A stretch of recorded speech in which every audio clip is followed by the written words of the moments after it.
क्या अजित पवार का आपके साथ आना चुनाव में नुकसानदेह साबित हुआ आपके लिए? देखिए, मैं ऐसा नहीं कहूंगा कि नुकसानदेह साबित हुआ। हाँ, मैं ये जरूर कहूंगा कि हमारे अपेक्षाकृत उसमें हमको फायदा नहीं मिला, और उसका कारण भी है। जब उसका पोस्टपोल एनालिसिस में करता हूं तो शिंदे जी जब हमारे साथ आए और शिवसेना आई तो हमारे नेचुरल एलाय थे।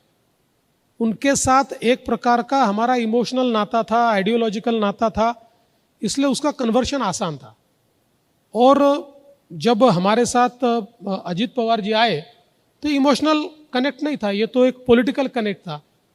तो उनके लिए भी उनकी पार्टी को एस्टेब्लिश करना, 2 एनसीपी में से अपने वोटों को चिन्हित करना और चिन्हित करके उन वोटों को हमको ट्रांसफ़र करना एक बड़ा डिफिकल्ट टास्क था।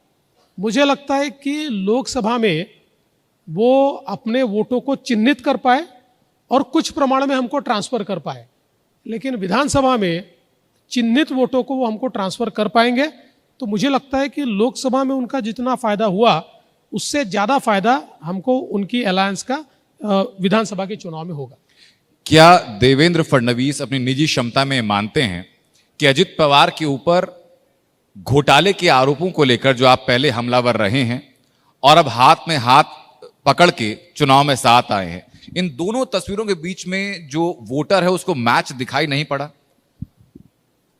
कुछ हद तक तो नहीं पड़ेगा, क्योंकि केवल अजित पवार ही नहीं, एनसीपी एज अ पार्टी, इसके खिलाफ हम लोगों ने बहुत बड़ा मोर्चा चलाया है, क्योंकि हमारे आइडियोलॉजिकल डिफरेंसेस थे कि अभी हैं सर? अभी उन्होंने भी अपनी आइडियोलॉजी थोड़ी, देखिए ये तो माफ कीजिएगा, मैं अजित पवार जी की भी माफी मांगकर कहता हूं कि परिवारवादी पार्टियां जो होती है उसकी कोई अपनी बहुत बड़ी आइडियोलॉजी तो होती नहीं है, ये तो व्यक्ति केंद्रित पार्टियां होती है। तो मुझे लगता है कि Ajit Pawar is a smart politician. उनको ये पता है कि इस अलायंस को सूट करने वाली जो नीतियां है वो नीतियां वो लेंगे तो हमारे वोट ज़्यादा उनको ट्रांसफ़र होंगे।